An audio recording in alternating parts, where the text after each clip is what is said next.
नमस्कार दोस्तों, कैसे हैं आप लोग। 7 अक्टूबर 2022 के डेली न्यूज़ एनालिसिस और एडिटोरियल एनालिसिस में आपका स्वागत है। कौन-कौन सी न्यूज़ डिस्कस करने वाले हैं?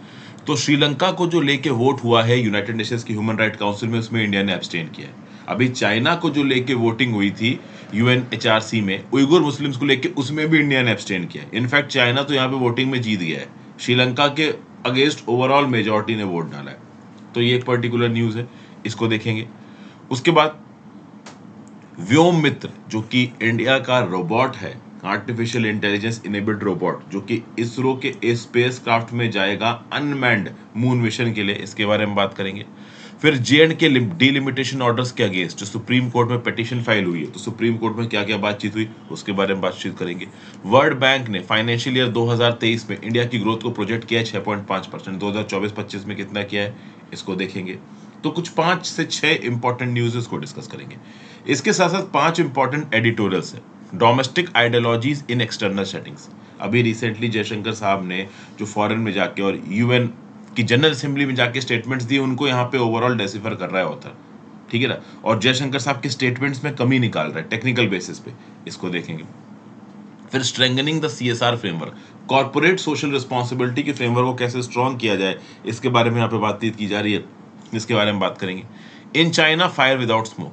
अभी पिछले हफ्ते दोस्तों एक न्यूज़ बहुत वायरल हो रही थी कि चाइना के अंदर कूप हो गया है, जी जिनपिंग को मार दिया गया है। तो ये जो पर्टिकुलर न्यूज़ है, ये फेक न्यूज़ निकली, फर्जी न्यूज़ निकली। और ओवरऑल ये न्यूज़ कवरेज इंडिया में इतनी वायरल हो रही थी, इससे पता चलता है कि इंडिया का जो फॉरेन में, मतलब खासकर चाइना में बेस्ड जो जर्नलिस्ट नेटवर्क है, वो उतना स्ट्रांग नहीं है। जबकि वेस्टर्न कंट्रीज ने ये जी जिनपिंग की मौत वाली खबर को ज़्यादा कवर नहीं किया, इसको देखेंगे। फिर इलेक्टोरल कैंपेन्स में पॉलिटिकल पार्टीज जो भी प्रोमिसेस करती है, उसके लिए पैसा कहां से लाएंगी, ये भी एक कनेक्शन में बताएं। इसको लेके शायद रिसेंटली एक एडवाइजरी इशू करेगा इलेक्शन कमीशन ऑफ इंडिया, इसको देखेंगे। और फिजिक्स में जो नोबेल प्राइज मिला है, इसके बारे में बात करेंगे। क्वांटम फिजिक्स के फील्ड में नोबेल प्राइज दिया गया है। तो इतनी न्यूज मैं आपके साथ डिस्कस करने वाला हूं। आगे वर्ड ऑफ द डे देख लेते हैं, break a leg. Break a leg मतलब गुड लक विश करना, ठीक है ना। तो एक इंग्लिश इडियम है ब्रेक अ लेग, जो कि ओवरऑल कभी कभी थिएटर या फिर किसी परफॉर्मेंस या फिर खेलने के माध्यम में आप बोलते हो गो ब्रेक अ लेग। तो क्रिकेटर जा रहा है अगर बैटिंग करने के लिए, ब्रेक अ लेग मतलब ताबड़तोड़ मार, चौके छक्के। या फिर बॉलर है तो अच्छे विकेट लो, ठीक है ना, रन मत बनाने दो। तो बेसिकली ब्रेक अ लेग, और खासकर ब्रेक अ लेग को एक एक्टर, एक थिएटर की परफॉर्मेंस के रिस्पेक्ट में देखा जाता है। कि अगर आप किसी को बोल रहे हो ब्रेक अ लेग, मतलब आप उसको गुड लक विश कर रहे हो कि वो जाए और जबरदस्त तरीके से परफॉर्म करे। वीडियो पे लाइक और शेयर का बटन दोस्तों। चैनल को अब तक शेयर और सब्सक्राइब नहीं किया, कर लीजिए। इंस्टाग्राम पे फॉलो कर लीजिए, टेलीग्राम ग्रुप ज्वाइन कर लीजिए। इंस्टाग्राम पे आपके साथ जुड़ता हूँ, टेलीग्राम ग्रुप पे आपको लेक्चर की पीडीएफ और नोटिफिकेशन दोनों मिल जाएगी। जरूर से दोस्तों लाइक और शेयर करिएगा वीडियो के एंगेजमेंट को यूट्यूब के एल्गोरिदम में बढ़ाने के लिए। चलिए, GS paper 3 Indian economy. World bank India की फाइनेंशियल ईयर 2023 की ग्रोथ को प्रोजेक्ट कर रहा है 6.5% पे। जी हाँ, current physical year financial year 2023 में 22-23 में इंडिया की इकोनॉमी बढ़ेगी 6.5% से। जो 2021-22 जो गया फाइनेंशियल ईयर था, जो कि 1 अप्रैल 2021 से 31 मार्च 2022 तक था, इसमें इंडिया की इकोनॉमी बढ़ी 8.7% से। अगले साल बढ़ेगी 6.5% से। ये ओवरऑल एस्टिमेट है वर्ल्ड बैंक का। वर्ल्ड बैंक ने एस्टिमेट को 1 परसेंटेज पॉइंट कम कर दिया गया। ये 7.5% था फाइनेंशियल ईयर 2022-23 के लिए, अब 6.5% हो गया। क्योंकि दुनिया भर में ग्लोबल प्रेशर, इन परसिस्टेंट प्रेशर के चलते इंडिया के ग्रोथ आउटलुक को भी थोड़ा बकल डाउन किया गया है, ठीक है भाई।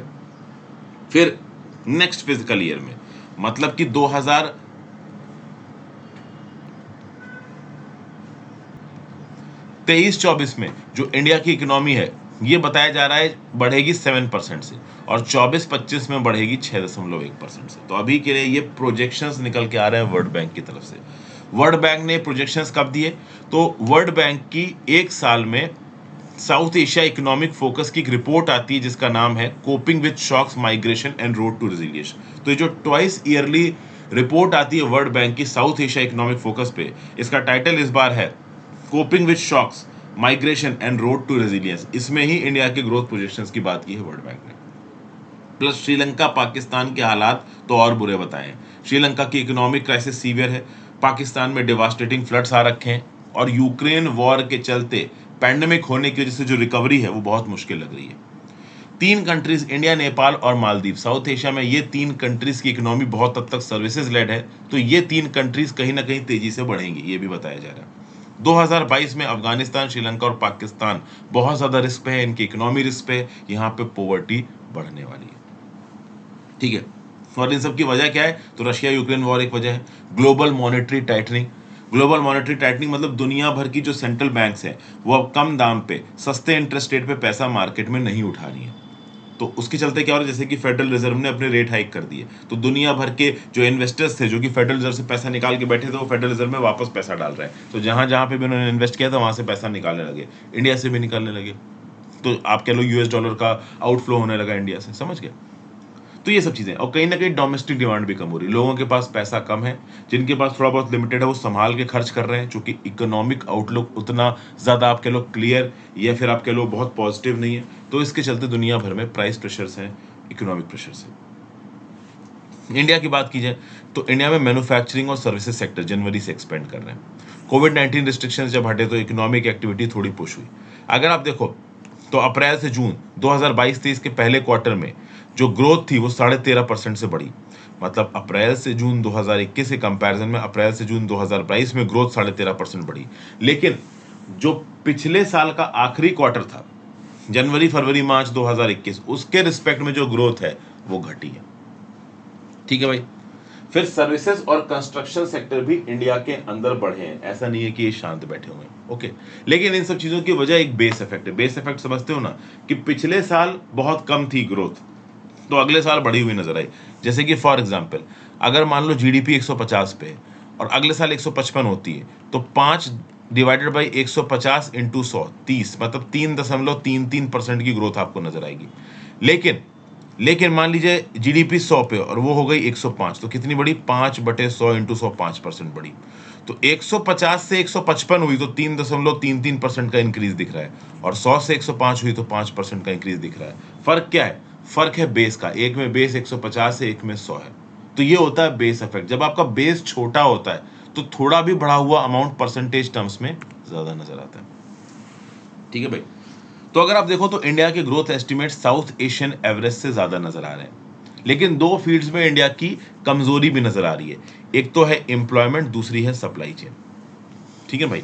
तो सप्लाई चेन की अगर आप बात करो तो सप्लाई चेन डिलेज देखने को मिल रहे हैं।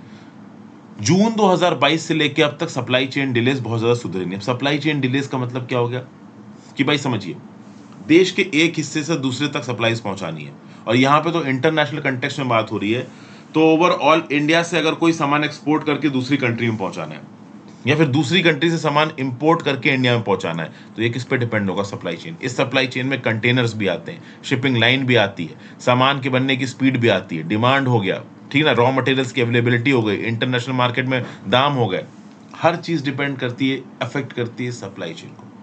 फिर इंडिया का जो इकोनॉमिक वाइड एम्प्लॉयमेंट इंडेक्स है थोड़ा इंप्रूव कर रहा है, लेकिन दुनिया में जिस स्पीड पे एम्प्लॉयमेंट इंडेक्स इंप्रूव कर रहा है उससे धीमे इंप्रूव कर रहा है इंडिया का।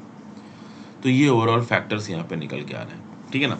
As a whole South Asia की बात करिए तो साउथ एशिया में से अगर आप अफगानिस्तान हटा देते तो साउथ एशिया 5.8% पे बढ़ेगा करंट फाइनेंशियल ईयर 2022-23 में, और अगले 2 सालों में बढ़ेगा आपका 5.8% पे। 2021 में साउथ एशिया की इकोनॉमी बढ़ी थी 7.8% पे, इस साल बढ़ी है 5.8%, अगले 2 साल बढ़ेगी 5.8%। श्रीलंका के हालात खराब है। श्रीलंका की इकोनॉमी 9.2% से घटी है इस साल में, और अगले साल घटेगी 4.2%, उसके बाद शायद 1% का इंक्रीमेंट देखने को मिले, ठीक है भाई। फिर पहुंच जाते हैं अगली न्यूज पे, GS paper 2 government policies and issues in implementation. J&K delimitation orders have acquired force of law, Election Commission, Home Ministry to Supreme Court. यहाँ क्या बताया जा रहा है, देखिए श्रीनगर में रहने वाले कुछ रेजिडेंट्स ने डीलिमिटेशन कमीशन के ऑर्डर को चैलेंज किया। क्या हुआ कि जब डीलिमिटेशन हुआ तो जम्मू एंड कश्मीर की जो स्टेट लेजिस्लेटिव असेंबली है वहां पे नंबर ऑफ सीट्स को 107 से बढ़ा के 114 कर दिया गया। नई 7 असेंबली कॉन्स्टिट्यूएंसीज बनाई गई। कौन कौन सी थी, कुपवाड़ा, रियासी, राजौरी, सांबा, कथुआ, डोडा, किश्तवाड़। अब इससे हुआ ये, ऐसा बोला जा रहा है कि जो जम्मू वाला इलाका है वहां पे रिप्रेजेंटेशन बढ़ गई और कश्मीर वाले इलाके में थोड़ी कम हो गई, क्योंकि 6 सीट्स तो जम्मू वाले इलाके में बनाई गई, कश्मीर वाले इलाके में केवल एक एक्स्ट्रा सीट बनाई गई। तो इस बात को लेके Jammu and Kashmir legislative assembly में जो श्रीनगर वाला रीजन है, कश्मीर वाला रीजन है, वहां का रिप्रेजेंटेशन थोड़ा कम होता नजर आया। तो सरकार के ऊपर इल्जाम लगाया गया कि हिंदू मेजॉरिटी जम्मू को ज्यादा ताकत दी जा रही है और मुस्लिम मेजॉरिटी कश्मीर को कम। तो इस बात को लेके जो श्रीनगर के रेजिडेंट्स हैं, एक हैं हाजी अब्दुल गनी खान और दूसरे हैं डॉक्टर मोहम्मद अयूब मातो, ये पहुंच गए सुप्रीम कोर्ट के अंदर। और सुप्रीम कोर्ट में उन्होंने जाके बोला कि साहब, ये जो डीलिमिटेशन कमीशन बना था 6 मार्च 2020 को, ये गलत है, ये कॉन्स्टिट्यूशन के अगेंस्ट है। मतलब जो डीलिमिटेशन कमीशन सरकार ने 6 मार्च 2020 को बनाया था वही गलत है। अब सुप्रीम कोर्ट ने जब सरकार से जवाब मांगा तो भैया हमारी होम मिनिस्ट्री ऑफ इंडिया ने और साथ साथ इलेक्शन कमीशन ऑफ इंडिया, दोनों ने अपने एफिडेविट में सुप्रीम कोर्ट के सामने बोला है कि जो डीलिमिटेशन ऑर्डर इशू हुए हैं वो ऑफिशियल गैजेट में पब्लिश हो चुके हैं। और एक बार डीलिमिटेशन ऑर्डर ऑफिशियल गैजेट में पब्लिश हो जाता है तो उसको कोर्ट ऑफ लॉ में चैलेंज नहीं किया जा सकता। मैंने पॉलिटी में आपको पढ़ाया है कि डीलिमिटेशन कमीशन के डिसीजन को कोर्ट ऑफ लॉ में चैलेंज नहीं किया जा सकता। समझ गए? तो होम मिनिस्ट्री और इलेक्शन कमीशन ऑफ इंडिया दोनों बोल रहे हैं कि जो डीलिमिटेशन कमीशन के ऑर्डर आए हैं, जो बना था 2020 में डीलिमिटेशन कमीशन 6 मार्च को, उसके बाद जो भी ऑर्डर्स नोटिफाई किए गए मई 2020 में, वो गैजेट में पब्लिश हो चुके हैं। अब इनको रिवर्स नहीं किया जा सकता, कोर्ट भी इनको रिवर्स नहीं कर सकता। लेकिन जो पेटिशनर्स हैं वो क्या बोल रहे हैं? पेटिशनर्स बोल रहे हैं कि भाई ये जो आपने सीटें बढ़ाई हैं डीलिमिटेशन कमीशन के थ्रू, ये Jammu and Kashmir reorganisation act 2019 को वायलेट करती हैं, वन नेशन वन कॉन्स्टिट्यूशन के सिद्धांत को वायलेट करती हैं। ये पेटिशनर्स ये बोल रहे हैं कि 5 अगस्त 2019 को आपने आर्टिकल 35A और 370 को हटा के जम्मू एंड कश्मीर को इंडिया का हिस्सा बना दिया। तो अब जम्मू एंड कश्मीर में वही नियम कानून लागू होंगे जो इंडिया में लागू होते हैं। चलिए, समझ में आया। लेकिन डीलिमिटेशन आपने केवल जम्मू एंड कश्मीर में कराया, देश के बाकी स्टेट में क्यों नहीं कराया? समझिए, आर्टिकल 170 ऑफ द कॉन्स्टिट्यूशन के हिसाब से डीलिमिटेशन की एक्सरसाइज पूरे देश में 2026 तक आगे बढ़ा दी गई है। तो 2026 तक पुराने सेंसस के हिसाब से ही डीलिमिटेशन होगा, ठीक है ना? नए सेंसस और अपडेटेड सेंसस के हिसाब से डीलिमिटेशन नहीं होगा। तो जब पूरे देश के लिए डीलिमिटेशन की एक्सरसाइज आपने 2026 के बाद तक रख रखी है, तो अकेले जम्मू एंड कश्मीर में आपने डीलिमिटेशन कैसे कर दिया? अब जब ये क्वेश्चन पेटिशनर्स ने सुप्रीम कोर्ट में रखा तो सुप्रीम कोर्ट ने जवाब मांगा होम मिनिस्ट्री से और इलेक्शन कमीशन ऑफ इंडिया से। इलेक्शन कमीशन ऑफ इंडिया और होम मिनिस्ट्री ने साफ साफ बोला कि पेटिशनर्स को कोई अधिकार नहीं है डीलिमिटेशन कमीशन को क्वेश्चन करने का। डीलिमिटेशन एक्ट 2002 के सेक्शन 3 के अंदर केंद्र की सरकार को यह ताकत दी गई है कि केंद्र की सरकार फॉर्म कर सकती है, फिक्स कर सकती है स्कोप को और टेन्योर को, किसके? डीलिमिटेशन कमीशन के। डीलिमिटेशन एक्ट 2002 एक स्पेशल लेजिस्लेशन है और इस स्पेशल लेजिस्लेशन के सेक्शन 3 के हिसाब से केंद्र की सरकार को ताकत मिलती है कि केंद्र की सरकार जरूरत के हिसाब से स्कोप और टेन्योर तैयार करके डीलिमिटेशन कमीशन बना सकती है। तो यहां पे पेटिशनर्स को अधिकार ही नहीं है डीलिमिटेशन कमीशन को क्वेश्चन करने का। और रही बात लोगों से कंसल्ट करने की, तो इलेक्शन कमीशन ऑफ इंडिया और होम मिनिस्ट्री का यह बोलना है कि 6 मार्च को डीलिमिटेशन कमीशन बनाया गया। डीलिमिटेशन कमीशन के ऑर्डर को 5 मई 2022 में गैजेट में पब्लिश किया गया। उसके बाद यूनियन टेरिटरीज में बहुत सारी पब्लिक सेटिंग्स हुई जहां पे डीलिमिटेशन कमीशन की जो भी रिकमेंडेशंस थी उनको लोगों के साथ डिस्कस किया गया। लोगों के ओरल और रिटन दोनों सबमिशंस लिए गए डीलिमिटेशन कमीशन को लेकर। और उसके बाद डीलिमिटेशन कमीशन के थ्रू ऑफिशियली जो नंबर ऑफ सीट्स हैं in the Jammu and Kashmir legislative assembly, इनको बढ़ा दिया गया। तो बेसिकली बार बार डीलिमिटेशन कमीशन के ऑर्डर्स को चैलेंज करने की ताकत नहीं है पेटिशनर्स को। 20 मई 2022 को effective delimitation commission ground level पे इंप्लीमेंट हो चुका है। जो नंबर ऑफ सीट्स हैं जम्मू एंड कश्मीर की लेजिस्लेटिव असेंबली में, इनको बढ़ाया जा चुका है। उसके हिसाब से ही अब यहाँ पे वोटिंग वगैरह होगी। तो जो पेटिशनर्स कह रहे हैं कि delimitation commission is ultra vires the constitution and Jammu and Kashmir reorganisation act 2019, इन पेटिशनर्स के पास ये कहने की ताकत ही नहीं है। ये जो पर्टिकुलर डीलिमिटेशन कमीशन बना था, इसको लीड कर रही थी फॉर्मर सुप्रीम कोर्ट जज रंजना पी देसाई, जो कि यहाँ पे बीच में बैठी आपको नजर आ रही है। एक जो बड़ी आप कह लो खटकने वाली बात थी कि जब 6 मार्च 2020 को डीलिमिटेशन कमीशन का नोटिफिकेशन निकाला गया था, तो वो notification union territory of Jammu and Kashmir के साथ आसाम, अरुणाचल प्रदेश, मणिपुर और नागालैंड के लिए भी था। लेकिन बाद में इस डीलिमिटेशन कमीशन के स्कोप को केवल union territory of Jammu and Kashmir तक ही लिमिटेड रखा गया, बाकी स्टेट्स को यहाँ से हटा दिया गया। तो ये बात थोड़ा सरकार के अगेंस्ट जा सकती है। बाकी तो ऑब्वियसली बात है, section 3 of the delimitation act of 2002 के हिसाब से सरकार के पास ताकत है कि वो डीलिमिटेशन कमीशन बना सकते हैं, इसमें सरकार कुछ गलत नहीं बोल रही। फिर next GS paper 3, awareness of space. Can read talk Vyom Mitra skills get a lift off with digital grey matter. देखिए क्या है, ये जो व्योम मित्र है ह्यूमनाइड है, मतलब एक मशीन, एक प्रकार का ह्यूमन रोबोट है। इसको डेवलप किया, डिजाइन किया इंडियन स्पेस रिसर्च ऑर्गेनाइजेशन ने। तो 2024 के अंदर ह्यूमन मैन्ड मिशन जाने वाला है इंडिया का, इसरो का, मून पे, स्पेस में, ठीक है ना। उससे पहले कुछ अनमैन्ड मिशन जाएंगे, तो अनमैन्ड मिशन में जो व्योम मित्र रोबोट है ये बैठ के जाएगी।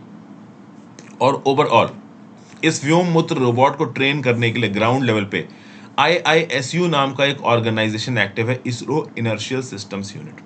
पिछले कुछ महीनों में इस पर्टिकुलर व्योम मित्र आप कह लो रोबोट में एक आर्टिफिशियल कंप्यूटर ब्रेन को इंटीग्रेट किया गया। किस प्रकार से व्योम मित्र रोबोट अनमेन्ड टेस्ट फ्लाइट के समय पे जो पैनल्स हैं, जो डिजिटल इक्विपमेंट्स हैं, इनको चलाएगी, इसके बारे में ट्रेनिंग वगैरह हो रही है। इसरो और IISU ने मिलकर व्योम मित्र को अनवील किया था। एक फीमेल रोबोट एस्ट्रोनॉट है, 2020 में इसको अनवील किया गया था। और कहीं ना कहीं इसकी डिजाइन, डेवलपमेंट और इंटीग्रेशन के लिए IISU, ISRO inertial system unit, responsible है। और इसके फिंगर्स को, इस रोबोट के फिंगर्स को डेवलप किया है विक्रम साराभाई स्पेस सेंटर थुम्बा ने। ये जो पर्टिकुलर रोबोट है ये आर्टिफिशियल इंटेलिजेंस इनेबल्ड रोबोट है।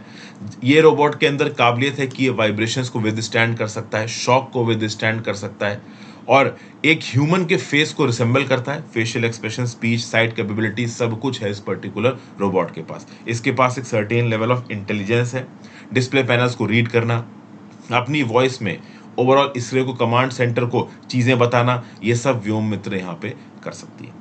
व्योम मित्र अनमैन्ड टेस्ट मिशन में जाएगी, उसके बाद एक ह्यूमन मैन्ड आप कह लो मिशन जाएगा ओवरऑल स्पेस में, ठीक है।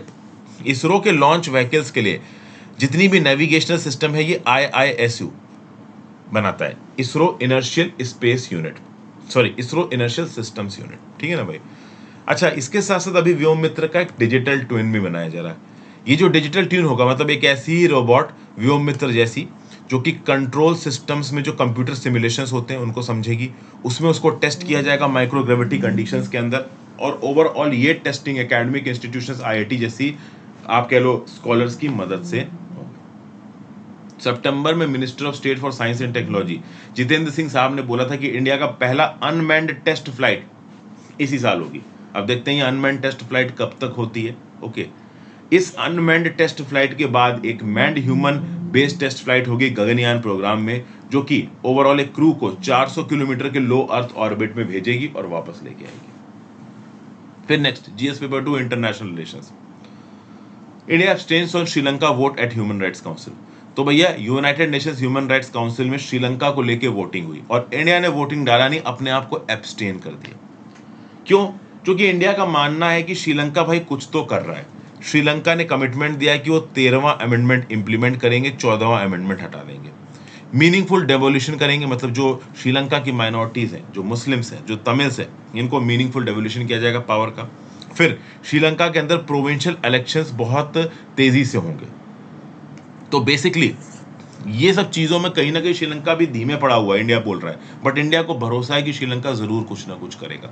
और चूंकि इंडिया को भरोसा है कि श्रीलंका जरूर कुछ ना कुछ करेगा, इसलिए अभी 51वें UN ह्यूमन राइट्स काउंसिल में जब श्रीलंका को लेके वोटिंग हुई तो इंडिया ने वोटिंग से एब्सटेन किया, ठीक है ना। इंडिया का ये बोलना है, जो UN के इंडिया की permanent representative to the UN ambassador Indira Mani Pandey, ये क्या बोल रही हैं कि भाई achieving prosperity for all Sri Lankans and realizing the legitimate aspirations of Tamils of Sri Lanka for prosperity, dignity and peace are two parts of the same coin। मतलब सारे श्रीलंकन्स खुश रहें, at the same point of time Sri Lanka के तमिल भी खुश रहें। ये दोनों चीजें साथ साथ ही हो सकती हैं, क्योंकि एक भी तबका अगर परेशान है तो दूसरा तबका परेशान रहेगा। फिर ये बोल रहे हैं कि as an immediate neighbour India ने बहुत मदद की है श्रीलंका के रिलीफ, रिहेबिलिटेशन, रीसेटलमेंट और रिकंस्ट्रक्शन में 2009 के बाद।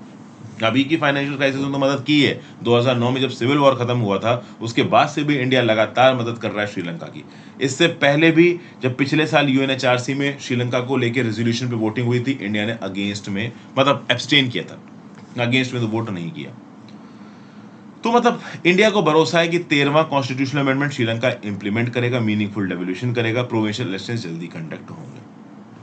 लेकिन इंडिया का ये जो पॉजिटिविटी है वो बाकी कंट्रीज शेयर नहीं कर रही है। 47 में से 20 मेंबर्स ने श्रीलंका के अगेंस्ट यहां पे वोटिंग डाली है। इस रेजोल्यूशन का टाइटल है promoting reconciliation, accountability and human rights in Sri Lanka. Basically अगर आप देखो तो यूएस और बहुत सी वेस्टर्न कंट्रीज यहां पे श्रीलंका को क्रिटिसाइज करती हुई नजर आ रही है। मैं आपको बता दूं, चाइना पाकिस्तान ने रेजोल्यूशन के अगेंस्ट वोट किया है। तो यूएनएचआरसी में श्रीलंका को लेके जो रेजोल्यूशन हो रहा है, चाइना ने अगेंस्ट वोट किया है, पाकिस्तान ने अगेंस्ट वोट किया। मतलब ये दो कंट्रीज ओपनली श्रीलंका को सपोर्ट कर रही हैं। इंडिया एब्सटेन कर रहा है क्योंकि इंडिया को एक न्यूट्रल ग्राउंड बैठाना है।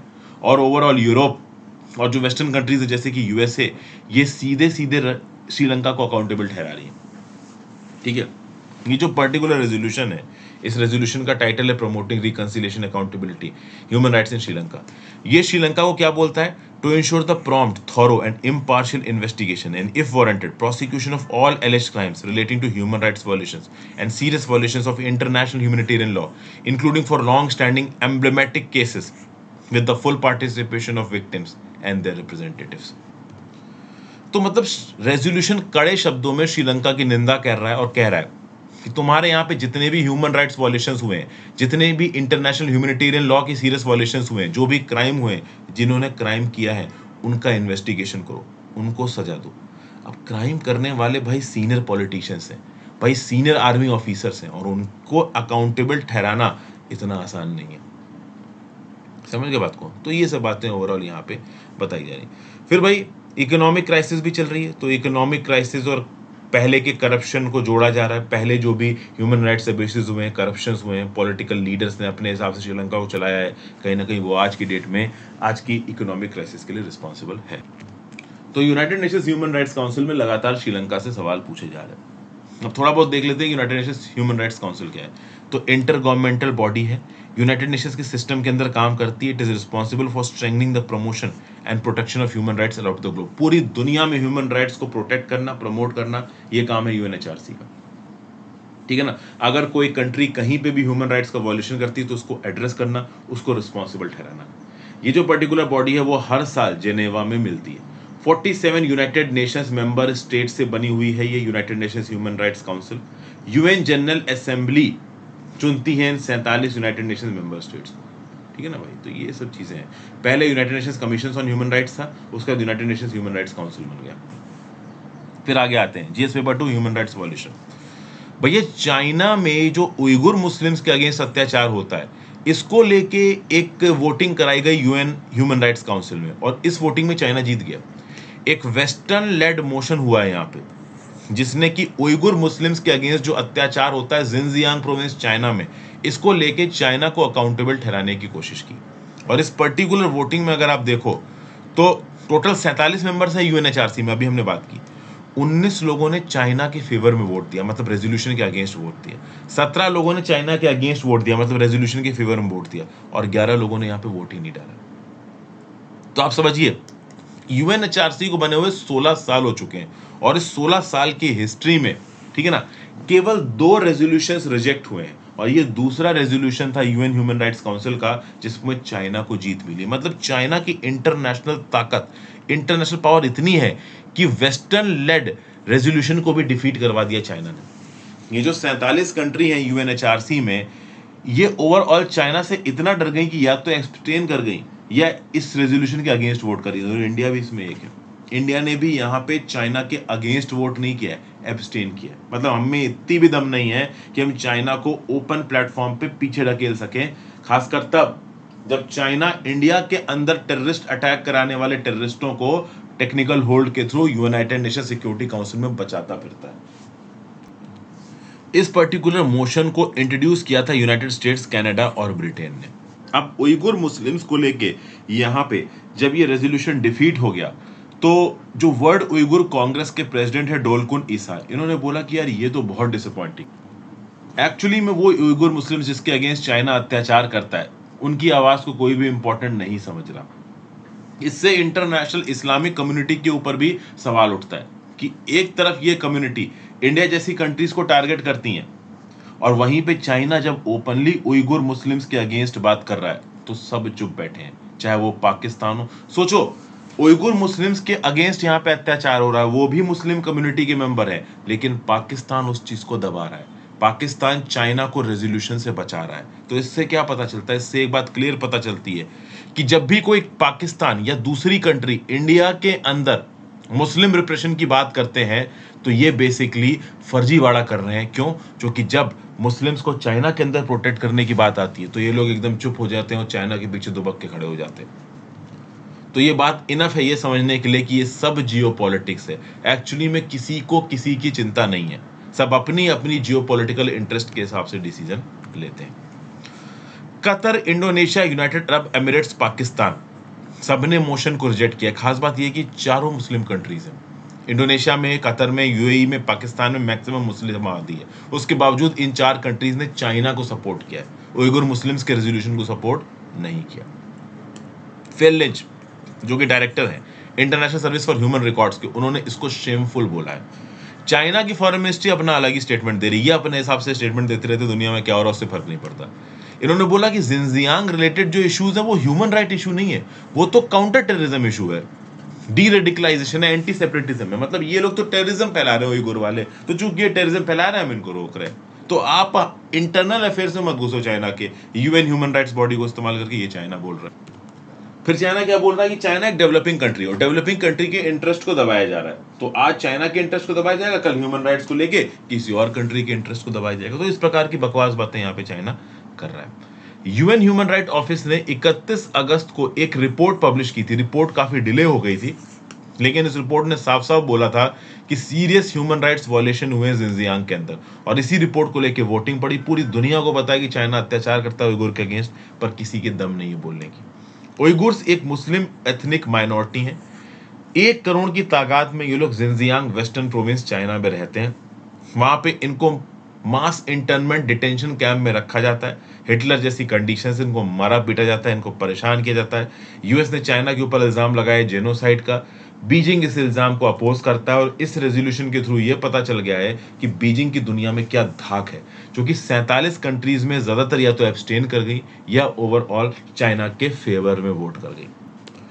इन 47 में बहुत छोटी छोटी कंट्रीज भी हैं जो कि चाइनीज इन्वेस्टमेंट, चाइनीज पैसा चाहती हैं, और वो चाइना के अगेंस्ट अगर वोट करेंगे तो उनको कौन बचाएगा। हालांकि ब्रिटेन, यूनाइटेड स्टेट्स, जर्मनी ने बोला है कि हम चाइना की अकाउंटेबिलिटी के लिए टुवर्ड्स उइगुर मुस्लिम काम करते रहेंगे, इस प्रकार के रेजोल्यूशंस को लेके आते रहेंगे, वगैरह वगैरह। चलिए आ जाते हैं अब हम लोग एडिटोरियल पे। पहला एडिटोरियल, डोमेस्टिक आइडियोलॉजीज इन एक्सटर्नल सेटिंग्स। देखिए क्या है कि इंडिया के रिप्रेजेंटेटिव्स जाके यूनाइटेड नेशंस जनरल असेंबली में भाषण देते हैं। इस बार जयशंकर साहब गए और उन्होंने जाके भाषण दिया। 24 सितंबर को 77th United nation general assembly का सेशन चल रहा था। नो डाउट जयशंकर साहब के स्टेटमेंट्स को पूरी दुनिया में सराहा जाता है। इंडियंस काफी प्राउड फील करते हैं जब जयशंकर साहब इंडिया को प्रोटेक्ट करते हुए कोई स्टेटमेंट देते हैं। लेकिन यहाँ पे जयशंकर साहब के स्टेटमेंट को क्रिटिसाइज कर रहे हैं विवेक काटजू साहब। जो पॉजिटिव स्टेटमेंट्स है जयशंकर साहब के वो तो हैं। जयशंकर साहब ने ओवरऑल यहाँ पे एक स्टेटमेंट दे दिया, determination, innovation and enterprise of millions of ordinary Indians की तारीफ की जयशंकर साहब ने। बट इंडियंस को रिप्रेजेंट करते हुए जयशंकर साहब ने क्या बोल दिया कि they are rejuvenating a society pillaged by centuries of foreign attacks and colonialism.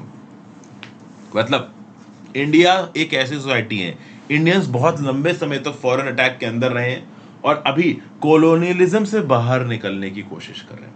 अब ये जो पर्टिकुलर स्टेटमेंट है, इसको लेके विवेक काटजू साहब इनडायरेक्ट तरीके से जयशंकर साहब को क्रिटिसाइज कर रहे हैं।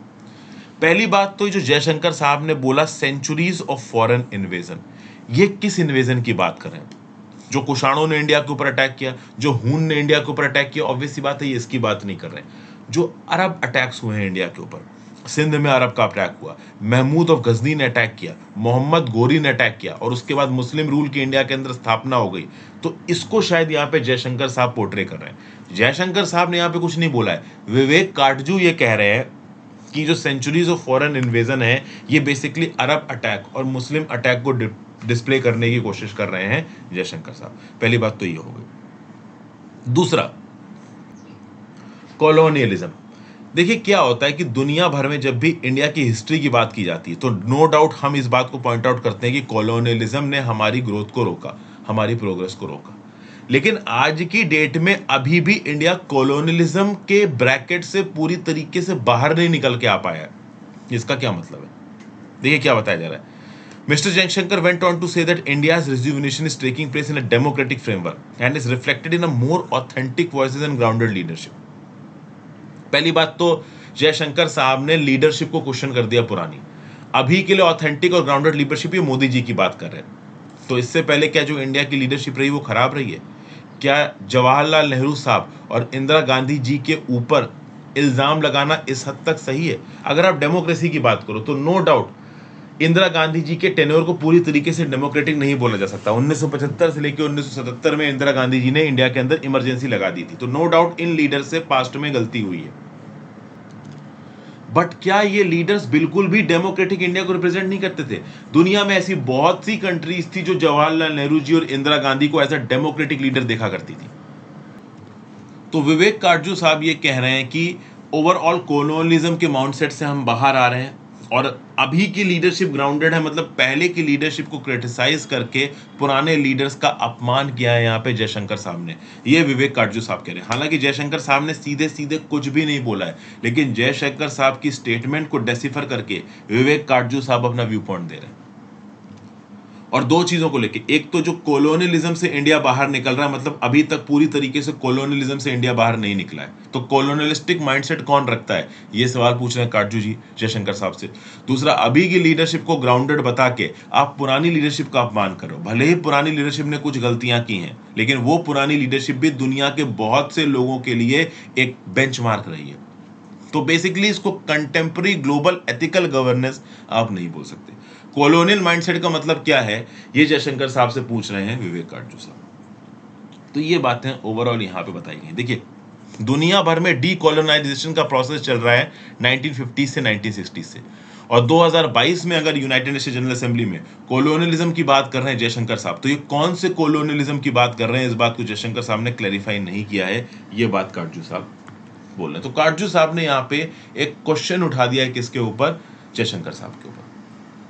ठीक है भाई, तो ये एक छोटा सा आर्टिकल है, आप कह सकते हो एक प्रकार का आइडियोलॉजिकल आर्टिकल है, जहां पे जयशंकर साहब के स्टेटमेंट्स को डेसिफर करके उनसे क्वेश्चन पूछा जा रहा है। ठीक है, हल्का फुल्का डिटेल में आपको बता दिया। अगला topic, strengthening the CSR framework is a profitable idea. Amar Patnaik साहब मेंबर ऑफ पार्लियामेंट है, राज्यसभा उड़ीसा से, former comptroller and auditor general of India भी ये रह चुके हैं।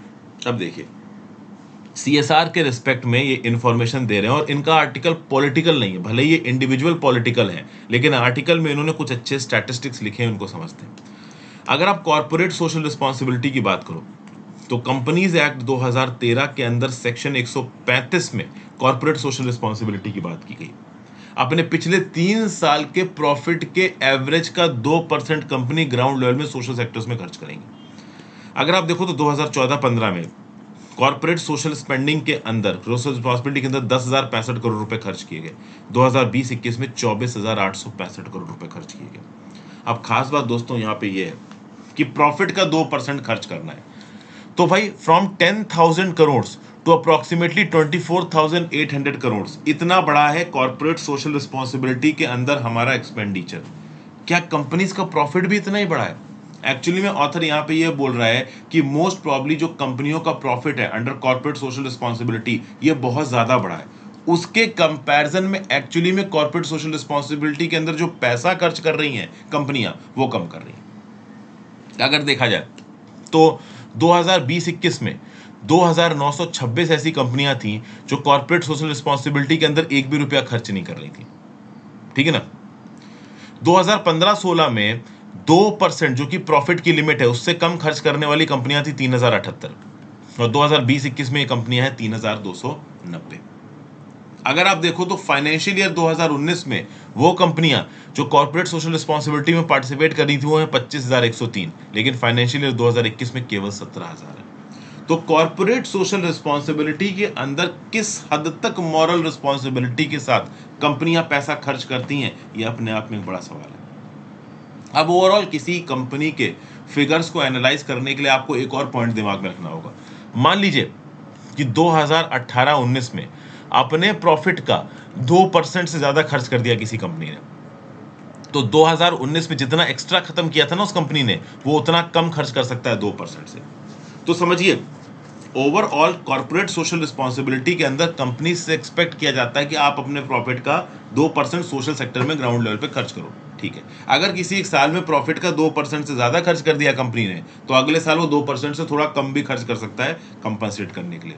लेकिन ऑथर यहां पे बोल रहा है कि कंपनीज एक्ट और CSR रूल्स के हिसाब से कहीं पे भी ये नहीं लिखा है कि आपको सिर्फ 2% खर्च करना है, आपको मिनिमम 2% खर्च करना है। तो ये नहीं होना चाहिए कि किसी पर्टिकुलर साल में कोई एक कंपनी 2% ऑफ प्रॉफिट से ज्यादा खत्म कर रही है और अगले साल उसको कंपनसेट करने के लिए 2% से कम खत्म कर रही है।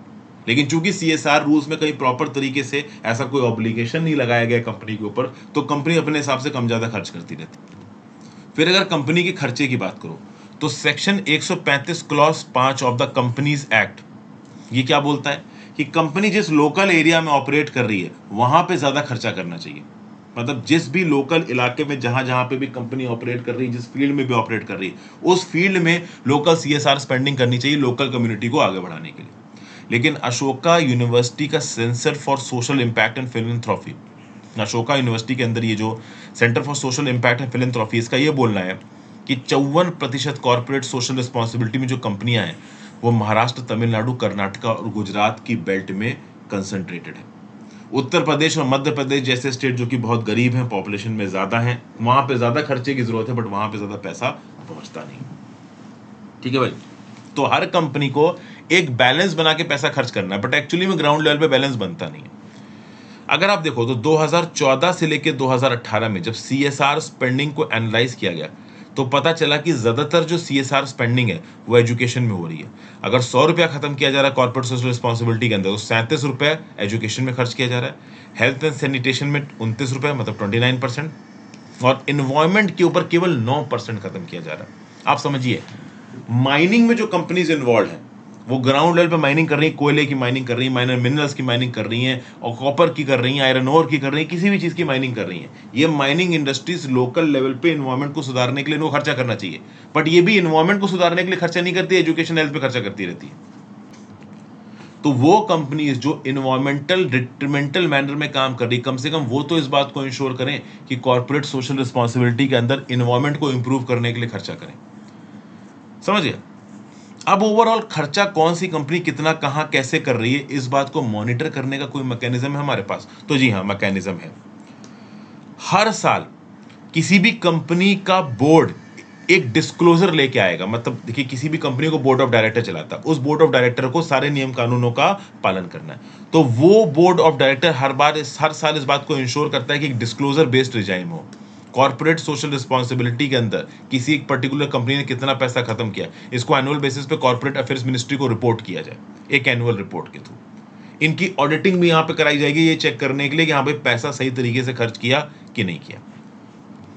अब ICAI, institute of chartered accountants of India के अंदर एक टेक्निकल कोड है, इसको आप बोलते हो टेक्निकल गाइड ऑन अकाउंटिंग। इस टेक्निकल गाइड ऑन अकाउंटिंग के अंदर वो प्रोविजंस लिखे हुए हैं जिसके हिसाब से ऑडिटिंग होगी।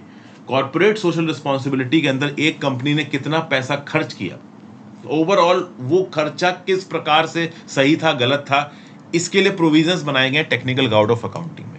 और इन प्रोसीजर्स में साफ साफ लिखा हुआ है कि एक कंपनी CSR के अंदर कितना खर्च कर रही है, कितना नहीं खर्च कर रही, कितना कम खर्च कर रही है, कितना ज्यादा खर्च कर रही है, ये सब नोट्स टू अकाउंट्स में लिखा जाएगा। बट वो खर्चा किस हद तक सही था, किस हद तक गलत था, कॉम्प्लायंस किस हद तक हुई, ओवरऑल खर्चे से फाइनल रिजल्ट कितना निकला, ये सब चेक करने की ताकत ऑडिटर के पास नहीं है।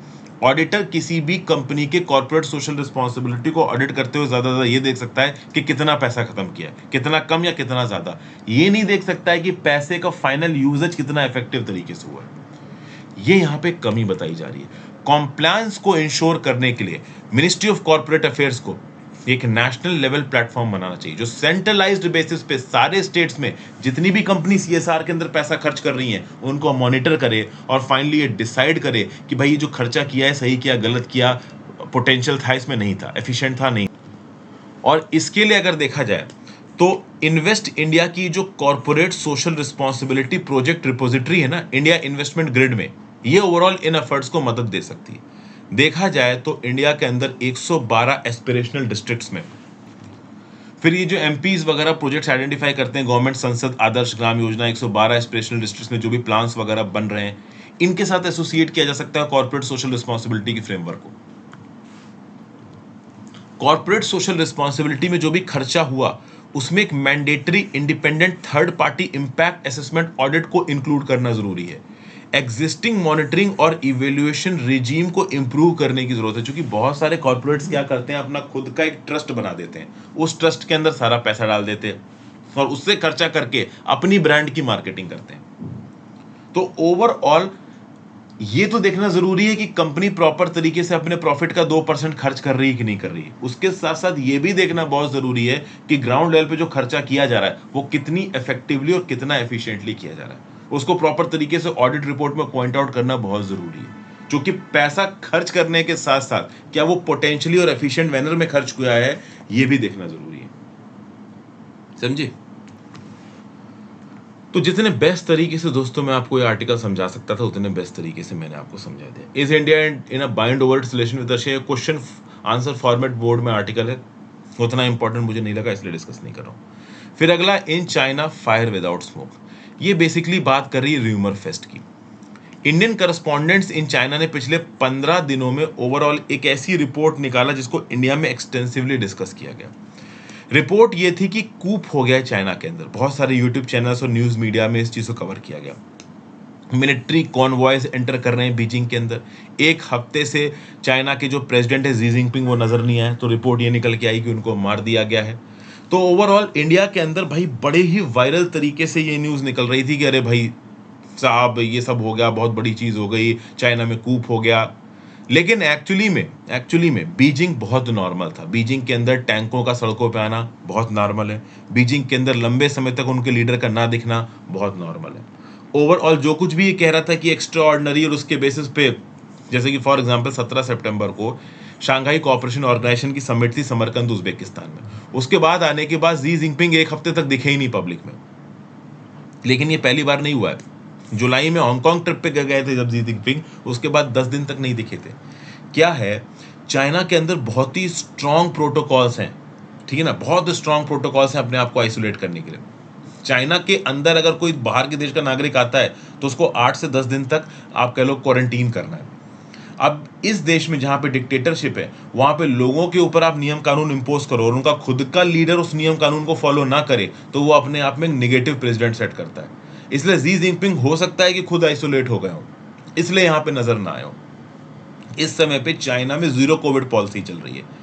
एक और र्यूमर फैलने की वजह यह थी कि चाइना में मास फ्लाइट कैंसिलेशन हो रहे थे, फ्लाइट बड़े स्केल पे कैंसिल की जा रही थी।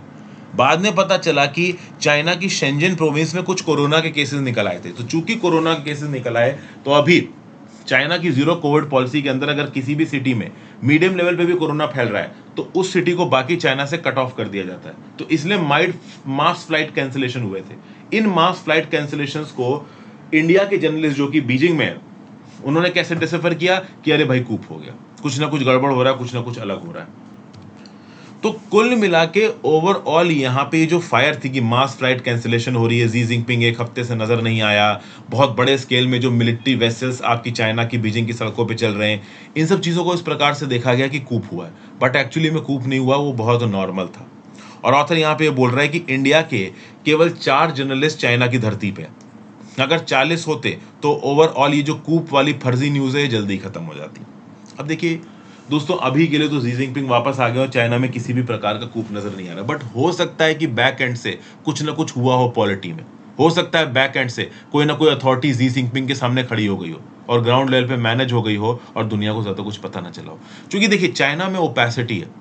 शी जिनपिंग के राज में, इनफैक्ट कम्युनिस्ट पार्टी के राज में एक्चुअली में ग्राउंड लेवल पे या अंदर क्या हो रहा है पूरी दुनिया को बताया नहीं जाता। केवल ऑफिशियल स्टेट पॉलिसी डिसीजंस ही बताए जाते हैं, ठीक है ना। तो एक ऐसी जगह जहां पे ओपेसिटी बहुत ज्यादा हो, जहां पे कोई डेमोक्रेटिक क्रेडेंशियल है नहीं, कोई भी फ्री मीडिया है नहीं, वहां पे ऑब्वियस ही बात है फेक रूमर्स के लिए बहुत सारा स्कोप बच जाता है। ठीक है भाई। फिर अगला article, don't lure persuade, fiscal rationale for poll promises will impart डेप्ट to electoral campaign. Recently election commission of India ने यहाँ पे एक प्रपोजल दिया है कि जो पॉलिटिकल पार्टीज हैं वो फाइनेंशियल इंप्लीकेशन को भी अपने मैनिफेस्टो में छापे। जैसे कि ओवरऑल कभी कोई पॉलिटिकल पार्टी अपना इलेक्शन मैनिफेस्टो निकालती है और उसमें ये बोलती है कि हम आपको फ्री पानी देंगे, हम आपको फ्री राशन देंगे, हम आपको फ्री इलेक्ट्रिसिटी देंगे, बहुत सारी चीजों को फ्री में बांटने की बात करती है पॉलिटिकल पार्टी। अब इलेक्शन कमीशन ऑफ इंडिया बोल रहा है कि ठीक है भाई, आप फ्री में जो कुछ भी प्रॉमिस कर रहे हो करो, लेकिन अपने इलेक्शन मैनिफेस्टो में आपको एक एनेक्जर लगाना पड़ेगा और उस एनेक्जर में आपको लिख के बताना पड़ेगा कि जो भी आप पॉलिसी फ्री की अनाउंस कर रहे हो लोगों के लिए, उस पॉलिसी के लिए आप पैसा कहां से लाओगे, क्या उस बजट में पैसा सैंक्शनड है, उस चीज के फाइनेंशियल इंप्लीकेशन क्या होंगे। तो अब इलेक्शन मैनिफेस्टो के अंदर मोस्ट प्रॉब्ली जल्दी ही मॉडल कोड ऑफ कंडक्ट में ये पॉइंट ऐड किया जा सकता है, या ऐड करने की बात चल रही है कि कोई भी पॉलिटिकल पार्टी अगर फ्री भी बांटने की बात करती है, अगर कोई स्कीम चलाने की बात करती है, तो उस स्कीम को चलाने में कितना पैसा खर्च होगा और वो पैसा आएगा कहां से, क्या उधार लेके आएगा या आपके टैक्स रेवेन्यू से आएगा, ये सब कुछ कहीं ना कहीं लिखना पड़ेगा एक पॉलिटिकल पार्टी को, एक प्रोफार्मा एनेक्स्टर जारी करना पड़ेगा इस चीज। और ओवरऑल ये पैसा एक्चुअली में क्या गवर्नमेंटल बजटेड रेवेन्यू के थ्रू सरकार के पास आ रहा है, इसके लिए केंद्र की सरकार और राज्य की सरकार बजटेड रेवेन्यू रिसिप्ट्स और एक्सपेंडिचर का अकाउंट भी पब्लिश करेगी। मतलब लोगों के पास इलेक्शन से पहले प्रॉपर इंफॉर्मेशन होनी चाहिए कि अगर कोई पॉलिटिकल पार्टी ये बोल रही है कि हम तुमको ये देंगे, हम तुमको ये देंगे, तो वो पॉलिटिकल पार्टी जीतने के बाद उसका पैसा कहां से आ रही है ये भी ग्राउंड लेवल पे बताएगी और उसके बेसिस पे ओवरऑल लोग एक इन्फॉर्म्ड डिसीजन ले सकते हैं कि हाँ भाई हमें इस पॉलिटिकल पार्टी को वोट देना है, इस कैंडिडेट को वोट देना है या नहीं देना। अब इस बात में थोड़े ग्रजेस हैं दोस्तों, समझिए। पॉलिटिकल क्लास, पॉलिटिकल पार्टी को बेसिकली ये चीज पसंद नहीं आएगी। मैनिफेस्टो बनाना, एक इलेक्शन में पॉलिटिकल पार्टी का मैनिफेस्टो बनाना, ये पॉलिटिकल पार्टी की प्रायोरिटी होती है, उसमें बाकियों का घुसना सही नहीं है। इनफैक्ट सुप्रीम कोर्ट ने अपने 2013 के जजमेंट में साफ साफ एक गाइडलाइन जारी की थी कि इलेक्टोरल प्रोमिसेस करना ये एक पॉलिटिकल पार्टी का राइट है, उससे कोई छीन नहीं सकता। अगर अपने इलेक्टोरल प्रोमिसेस में कोई पॉलिटिकल पार्टी कह रही है कि हम कंज्यूमर गुड्स लोगों को बांटेंगे, तो पॉलिटिकल पार्टी ऐसा कर सकती है, लेकिन सब्जेक्ट टू द आप कह लो फैक्ट कि उस पॉलिटिकल पार्टी के पास ओवरऑल इतने स्टेट रेवेन्यूज भी होना चाहिए कि वो उस डिसीजन को जस्टिफाई कर सके। समझ गए। अब बात यहां पे ये है कि सुप्रीम कोर्ट ने एक मॉरल रिस्पॉन्सिबिलिटी डाली थी पॉलिटिकल पार्टी के ऊपर कि आप जो भी कंज्यूमर गुड्स वगैरह है, जिस प्रकार का भी फ्री भी लोगों को बांटना चाहते हो बांटो, लेकिन आप उसको एक फाइनेंशियल सस्टेनेबल वे में बांटोगे, प्रॉपर डिस्क्लोजर करोगे। लेकिन सुप्रीम कोर्ट की इस गाइडलाइन को पॉलिटिकल पार्टी ने फॉलो नहीं किया। पॉलिटिकल पार्टीज फ्रीबीज अनाउंस कर देती है, अब उस फ्रीबी का पैसा कहां से आएगा ये किसी के पास नहीं लिखा हुआ है, ठीक है ना। पॉलिटिकल पार्टी उधार ले लेके स्टेट रेवेन्यू को उधार में डाल डाल के खर्चा करे जा रही है, पैसा कहां से आ रहा है इसका कोई प्रॉपर अकाउंट नहीं है। तो ऑब्वियस ही बात है, इस प्रॉपर अकाउंट को रखने के लिए इलेक्शन कमीशन ऑफ इंडिया जल्द ही कोड ऑफ गाइडलाइन लेके आ सकता है, लेकिन ये गाइडलाइन ज्यादातर पॉलिटिकल पार्टीज को पसंद नहीं आएगी। फिर आगे, नो लॉन्गर बिजार भाई, क्वांटम फिजिक्स के फील्ड में नोबेल पीस प्राइज दिया गया। जब क्वांटम रेवोल्यूशन आया था ना, तो एक नया फेज था साइंस एंड टेक्नोलॉजी का। ट्रांजिस्टर ने इलेक्ट्रॉनिक्स को पूरी तरीके से बदल दिया, लेजर्स ने कम्युनिकेशन टू मेडिसिन के फील्ड में फाउंडेशनल कॉर्नरस्टोन रखा। इस साल का जो Nobel peace prize for physics है ना, वो क्वांटम फिजिक्स की इंपॉर्टेंस को पॉइंट आउट करता है। फिजिक्स की बहुत सी ब्रांच हैं, उसमें से एक जो one of the most important branch है, जो कि आज की डेट में बहुत आगे बढ़ रही है और पोटेंशियल डेवलपमेंट और ग्रोथ के लिए एक बड़ा आप कह लो इम्पैक्ट पड़ सकता है उसका, वो है क्वांटम फिजिक्स।